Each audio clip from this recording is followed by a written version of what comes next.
color and vibrancy and saturation. That all reflects on personality and who we are as creatives. Art is so powerful because it is in itself a protest. I love to expose misogyny, racism, poverty through my cartoons. New York style is something that has been so appropriately captured over time. I love stuff like that. Music is just, I'm able to express myself most freely in that art form. Everybody's pretty much their own color in a sense. It's a very collaborative process. You have the one phone that you're taking the photos on, and then you have another phone, the FaceTime call where you're like talking to everyone to kind of see how everything looks. Because you're communicating through a device, you really have to make sure you're connecting with the talent. They feel like they trust the work you're doing.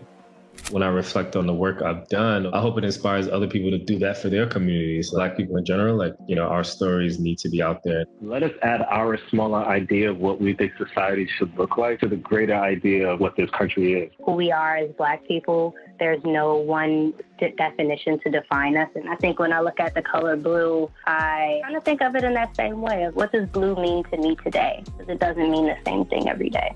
Pink is one of my favorite colors. It just represents my mood musically perfectly. But I'm not so much the flower girl, I'm more on the volt, electrical, caution. That's the kind of yellow that I think of. Red to me means, in many weird ways, go. I feel like I've been told to stop many times in my life where I've proceeded forward anyway. And red has always been meant to stop me. And it's never stopped me.